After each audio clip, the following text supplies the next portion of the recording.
Hello everyone. आजकल इस lockdown की वजह से जो सबसे ज़्यादा परेशानी है वो है बच्चों की पढ़ाई।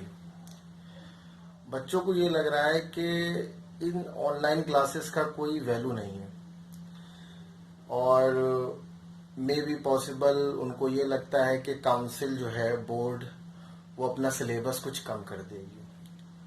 तो देखिए, एक बात तो क्लियर समझ लीजिए कि अगर काउंसिल सिलेबस को कम कर भी देती है और आपको कम पढ़ना पड़ता है तो इसमें कोई आपका फायदा नहीं है, बल्कि बहुत बड़ा नुकसान है। वो इस तरीके से कि मान लीजिए काउंसिल ने सिलेबस कम कर दिया, कुछ चैप्टर कम कर दीजिए, मान लीजिए हम कहते हैं 30% सिलेबस ऑफ कर दिया, 70% सिलेबस रहा, मगर ये उन बच्चों के लिए बड़ी प्रॉब्लम की बात हो जाएगी जो आगे चल के कंपटीशन की तैयारी करना चाहते हैं। क्योंकि इस साल, अगले साल और उसके अगले साल जब आप कंपटीशन देने बैठेंगे, या मान लीजिए 2 4 5 साल में जब भी आप कंपटीशन देने बैठेंगे, तो आपको कंपटीशन में ये रिलैक्सेशन तो नहीं मिलेगा कि चलिए आपके टाइम पे लॉकडाउन था तो आपके लिए कंपटीशन का पेपर इजी बना दिया जाएगा, या वो टॉपिक नहीं पेपर में पूछे जाएंगे जो टॉपिक सिलेबस से हटा दिए गए थे उस साल। क्योंकि इस साल लॉकडाउन है, अगले साल नहीं होगा लॉकडाउन, तो अगले साल तो फुल सिलेबस पढ़ेंगे। तो आपका जो कंपटीशन का लेवल होगा वो गिर जाएगा। मतलब आप उन बच्चों को बीट नहीं कर पाएंगे जो पहले से प्रिपरेशन कर रहे होंगे, जिनका सिलेबस पूरा कंप्लीट होगा, तो आप उनसे हार जाएंगे। दूसरी चीज, मान लीजिए आप कंपटीशन की तैयारी नहीं कर रहे, आप सिंपल एक कोर्स करना चाहते हैं, सपोज करिए बीएससी करने जाते हैं, या मान लीजिए आप कंपटीशन क्रैक भी कर लेते हैं, आप इंजीनियर या डॉक्टर बनने जाते हैं, या सिंपल बीकॉम करने जा रहे हैं, कोई भी स्ट्रीम का बच्चा हो, क्योंकि सिलेबस कम होगा तो सभी में कम होगा। तो वहां आपको क्या दिक्कत आएगी कि जब आप हायर एजुकेशन में पढ़ने बैठते हैं तो ऐसा नहीं होता कि वहाँ फिजिक्स बदल जाएगी, वहाँ कॉमर्स बदल जाएगी, वहाँ अकाउंट्स बदल जाएगा, वहाँ बायो बदल जाएगी, वहाँ मैथ्स बदल जाएगी। ऐसा तो कुछ नहीं होना।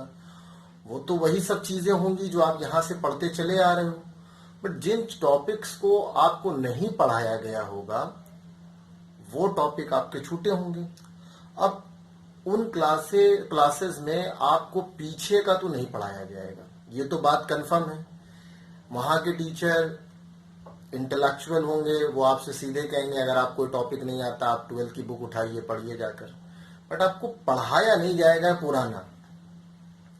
अब बात आती है कि मान लीजिए, सपोज करिए कि आप इस लॉकडाउन में बैठे हुए हैं घर पे और आपको ये लगता है कि लॉकडाउन की वजह से मेरी पढ़ाई नहीं हुई है, इस वजह से ये मेरा मिस फॉर्च्यून है।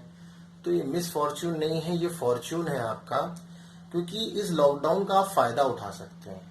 आप ऑनलाइन क्लासेस पढ़ रहे हैं तो उन सब्जेक्ट पर आप ज्यादा फोकस कर लीजिए जिन सब्जेक्ट में प्रैक्टिस की जरूरत होती है। सपोज करिए अगर आप साइंस स्ट्रीम के बच्चे हैं तो सबसे ज्यादा जो मेहनत करनी पड़ती है वो है मैथ्स, फिजिक्स, केमिस्ट्री, क्योंकि इनमें न्यूमेरिकल्स होते हैं। अगर आप कॉमर्स स्ट्रीम के बच्चे हैं तो आपको फोकस करना होता है अकाउंट्स में, क्योंकि उसमें न्यूमेरिकल है, मैथ्स में क्योंकि उसमें न्यूमेरिकल है, और भी हो सकते हैं, मुझे नहीं पता कि किन में ज्यादा न्यूमेरिकल्स होते हैं, मे बी पॉसिबल कुछ और सब्जेक्ट हो, बट जो मुझे पता है मैं बता रहा हूँ।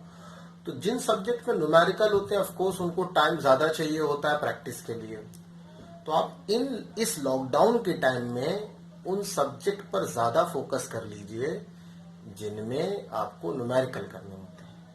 अब आजकल एक बड़ा स्लोगन चल रहा है कि नो स्कूल नो फीस। अब इस बारे में हम बात करना चाहते हैं कि जो पेरेंट्स हैं वो बच्चे को स्कूल भेजने का फीस देते हैं या बच्चों को पढ़ाने का, क्योंकि बच्चों की पढ़ाई तो ऑनलाइन हो रही है। अब पेरेंट्स को लगता है कि ऑनलाइन क्लास की कोई वैल्यू नहीं है, तो देखिए ऑनलाइन क्लास ऑफलाइन क्लास से ज्यादा बेहतर है। वो इस तरीके से, क्योंकि मैंने देखा है अपने टीचिंग कैरियर में कि स्कूल में बच्चा रेगुलर नहीं रहता है। टीचर फोन कर करके बच्चे को कहता है, पेरेंट्स से कहता है कि स्कूल भेजिए, तब पेरेंट्स बच्चे से नहीं कहता कि I am paying your fees, go to school every day. वहाँ बच्चे की तबीयत खराब हो सकता है, कभी वैलिड रीजन होते हैं इस वजह से बच्चे नहीं आ रहे हैं, that is a different thing. But बहुत बार ऐसे देखा है कि बच्चा अपनी मर्जी से नहीं आ रहा, पेरेंट्स नहीं बोल रहे हैं, और उस टाइम पे जब बच्चा स्कूल नहीं आता है उसका सारा सिलेबस छूटता है, सारे टीचर्स के लेक्चर छूट जाते हैं। तब पेरेंट्स ये बच्चे से कभी क्वेश्चन करता है कि जो तुम्हारी चीज छूट गई है वो कैसे कंप्लीट करोगे? तो बच्चे का आंसर होता मैं कॉपी ले लूंगा। तो आप खुद सोचिए, क्या कॉपी से बच्चा सीख लेगा? अगर इतना आसान होता तो मार्केट में तो नोट्स मिल रहे हैं, मार्केट में तो किताबें अवेलेबल हैं, बच्चे के पास भी किताबें होती हैं, तो फिर स्कूल और टीचर की क्या जरूरत थी? भाई टीचर जब पढ़ाता है समझाता है तभी तो बच्चा समझता है।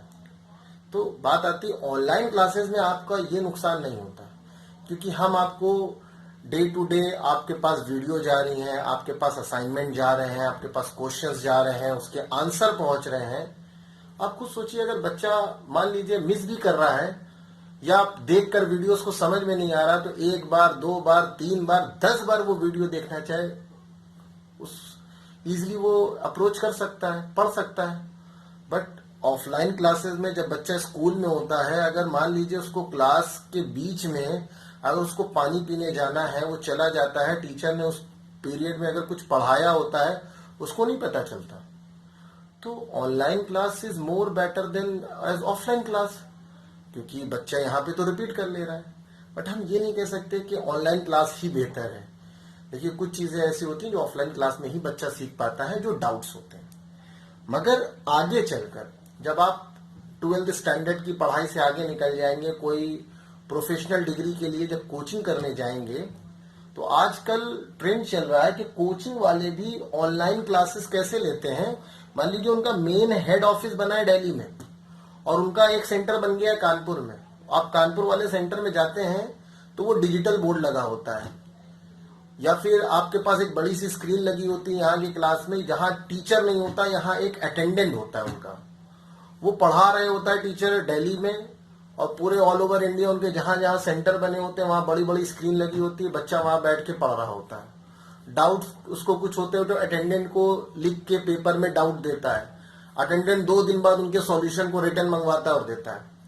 तो बच्चे इस मेथड से आज पढ़ रहे हैं, और ये मेथड इंडिया में तो अब आया है। अगर आप फॉरेन कंट्रीज में देखिए, चाइना का जैसे उठा लीजिए, तो वहां तो बहुत पहले से ऑनलाइन क्लासेस हो गई हैं, ऑफलाइन क्लासेस बहुत कम लेने लगे हैं लोग। तो ये नुकसान है बहुत बड़ा। अब आती है कि भाई स्कूल को फंड कोई गवर्नमेंट तो देती नहीं है, कि प्राइवेट स्कूल को फंड गवर्नमेंट दे रही हो, प्राइवेट स्कूल के टीचरों को सैलरी गवर्नमेंट दे रही हो। तो स्कूल जो चलता है वो बच्चों की फीस से चलता है।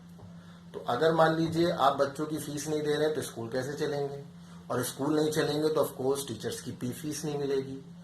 तो क्या होगा आगे आप जानते हैं कि भाई बिना पैसे के कुछ नहीं चलता, तो सब कुछ बंद हो जाएगा। अब फिर आपके पास एक ही ऑप्शन बचता है, वो है गवर्नमेंट स्कूल। तो गवर्नमेंट स्कूल तो पहले भी थे, मगर गवर्नमेंट स्कूल में पढ़ाना कौन चाहता था? सबको पता है कंडीशन क्या है। अच्छे भी हैं गवर्नमेंट स्कूल, पढ़ने वालों के लिए बहुत अच्छे हैं, बट गवर्नमेंट स्कूल में सबसे बड़ा प्रॉब्लम होता है कि हमारे पास उतनी मतलब स्पेस नहीं है, उतनी चीजें नहीं है जो गवर्नमेंट स्कूलों में होनी चाहिए। आज की कंडीशन ये है, उतनी फैसिलिटीज नहीं पहुंच पाती गवर्नमेंट स्कूल में, और उसके भी कहीं ना कहीं रीजन हम आप हैं, क्योंकि हम आप उन जगहों पे ज्यादा इंपॉर्टेंस नहीं देते हैं। तो आप बताइए, क्या प्राइवेट स्कूल को रिप्लेस किया जा सकता है? नहीं। अल्टीमेटली नुकसान किसका है? नुकसान सिर्फ और सिर्फ बच्चों का है, ना पेरेंट्स का है और ना ही टीचर्स का है। क्यों? क्योंकि मान लीजिए आज 1 साल लॉकडाउन की वजह से स्कूल नहीं चलते हैं, बहुत से टीचर, बहुत से लोग अपना प्रोफेशन चेंज कर लेंगे, कोई भी काम करेगा। भाई देखिए, काम तो इंसान करेगा। एक सीधा सा स्लोगन कहा जाता है कि टीचर वो बनता है जो सब कुछ कर लेता है। तो टीचर सब कुछ कर लेता है तो वो कोई भी काम कर लेगा। बट ये सोचिए, इन बच्चों को पढ़ाएगा कौन? अगर नो फीस वाला स्लोगन बनेगा तो फिर कोई काम नहीं कर पाएगा, और अल्टीमेटली नुकसान होगा सिर्फ और सिर्फ बच्चों का। क्योंकि ये बच्चे आज जो कंडीशन हो रही है, इस कंडीशन को देखते हुए इन बच्चों को भविष्य में बहुत प्रॉब्लम होने वाली है। क्योंकि स्कूल में टीचर्स तभी पढ़ाता है जब उसको सैलरी मिलती है, और स्कूल तभी चलते हैं जब उनको फीस मिलती है। तो ना एक तरफ से इनकमिंग होगी, ना दूसरी तरफ से आउटगोइंग होगी। तो अल्टीमेट रिजल्ट सभी जानते हैं क्या होने वाला है।